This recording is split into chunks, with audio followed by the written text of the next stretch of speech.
Ayan, so andito tayo sa harap ng Davao City Hall. Pakita ko muna sa inyo yung itsura sa pinakaharap ng City Hall of Davao. Ayan po. Ayan, ito yung sa paligid. So yung kalsada na to, which is San Pedro, yan po ay naka-underground cabling yan. Kaya kung makikita nyo, wala talagang mga kable na nakasabit. Ayan, at dahil Kadayawan Festival, syempre iba-iba yung mga events and activities dito nga na magaganap.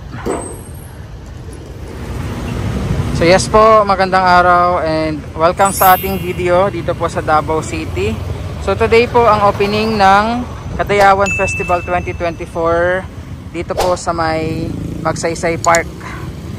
So tawid muna tayo and bisitahin natin yung mga tribal village, yung iba't ibang mga tribal houses po dito sa Davao City.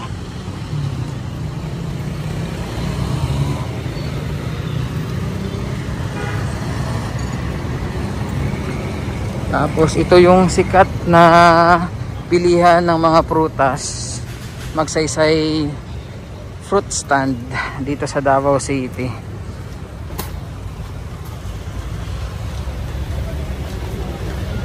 Yan, so dito si Tatay Digong minsan kumakain ng prutas.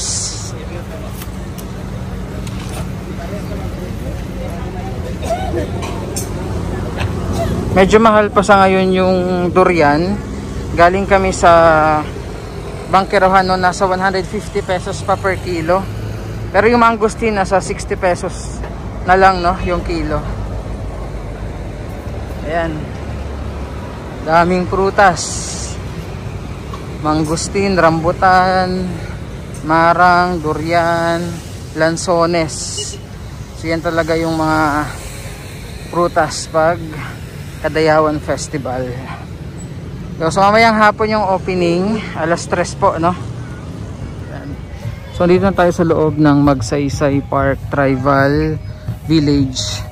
So nakikita nyo yung mga tribal houses ng iba't ibang mga tribal groups po no dito sa Davao City. And buti dito okay kasi mapuno. Pero grabe yung init ngayon dito po sa Davao. Sobrang init. Pero sa Manila sobrang naman no, palagi nag-uulan.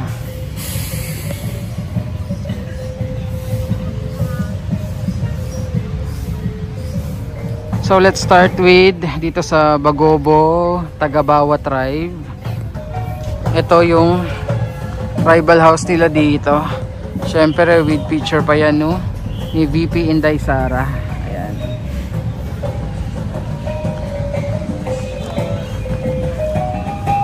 Tayo sa kabila. So isa ito sa pwede niyong pasyalan dito sa Davao City po no, ngayong Kadayawan Festival. Ito naman yung Matisalog tribe. Ito yung tribal house nila.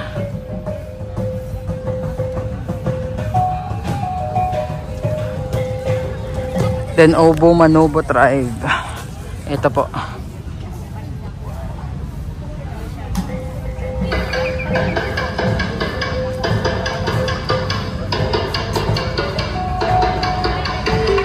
So second time nating umattend ng Kadayawan Festival. Nagandahan kasi ako last year kaya bumalik talaga tayo this year no.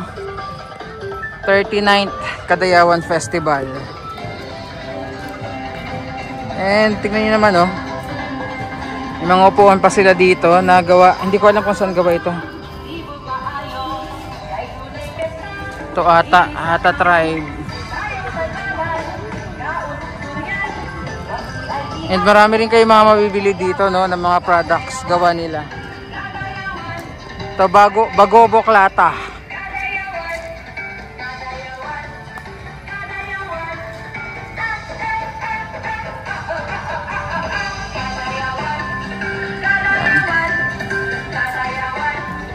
Ito marami kayong mabibili mga souvenir dito.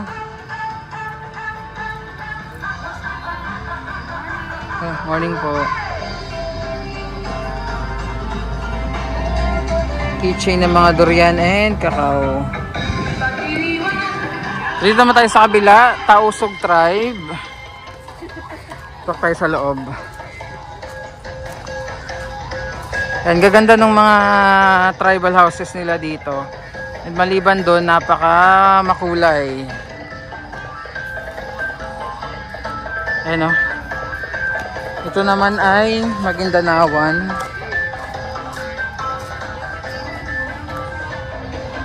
Diba, napaka makulay. Actually, pwede kayong pumasok dyan sa loob. Ayan o.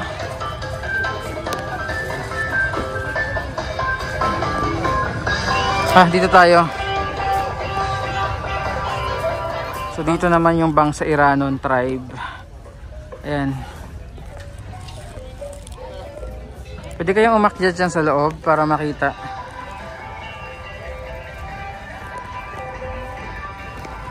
Gaganda eh, no? Para ang presko sa loob kasi mostly ay made of kahoy and kawayan. Ito Kagan.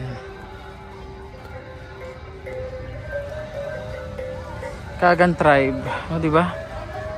Pawid, tapos kawayan and kahoy. Then yung mga musical instruments nila, meron din. Actually, meron din mga ano, products. Ayan, suka.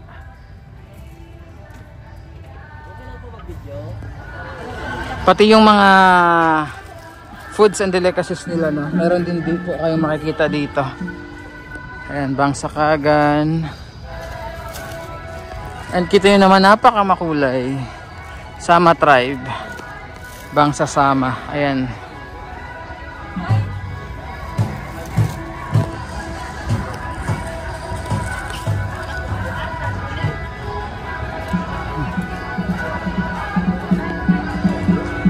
Dito naman sa may kabila, Maranao.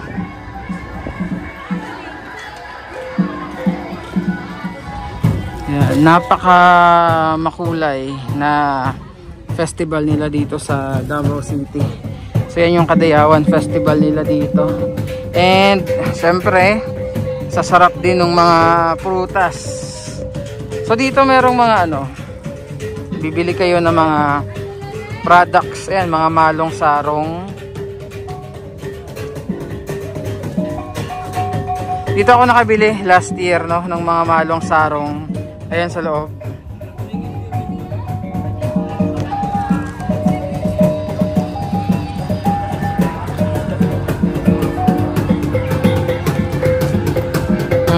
Live nyo rin maririnig dito yung mga pagtugtog nila ng mga musical instruments.